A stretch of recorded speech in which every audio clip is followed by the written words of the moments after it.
At this time last year, Missoula native Riley King was a college basketball player for Carroll, where he was named Freshman of the Year in the Frontier Conference. But things have changed quickly. For the last 7 months, King has been a professional baseball player with the Kansas City Royals organization after he was drafted in the 24th round last spring. A year ago when I was back for Christmas break, we were going to a basketball gym to shoot hoop, and now we're hitting in a cage, so things change, and I'm pretty happy right now with the change. Over the summer, King was an outfielder in the Arizona League for his Kansas City Royals organization. In 36 games, he hit .212 at the plate. That was about half his batting average his last year playing Missoula Mavericks baseball. It's a tough transition, and the coaches, they told me straight up. They said, "Hey, what was your average in high school?" And I can, name it right off the top of my head. And they just said, "Don't ever remember that number again in your career," just because, it's pretty unrealistic in pro ball.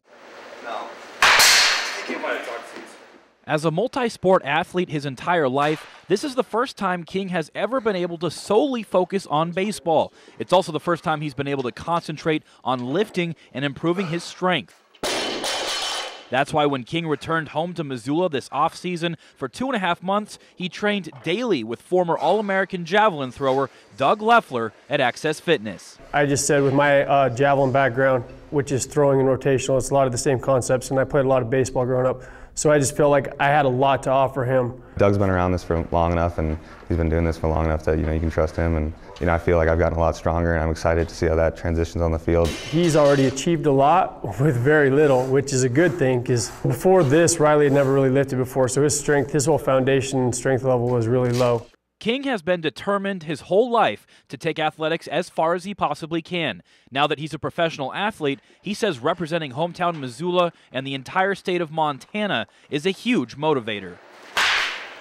This year I was the only kid from Montana to get drafted compared to where my teammates are from Texas, and there's 40 kids in the high school that get drafted there. It's pretty unbelievable. A lot of people don't get the opportunity to do what he's done, first of all. With hard work, we still want him to make it to the majors. This is just a step. That's even a bigger example he can set for young kids, especially in this Missoula Valley. That's definitely one thing that I do love about Montana, and I'm extremely grateful for that, is how much support you get from the state and how much they love their athletes here.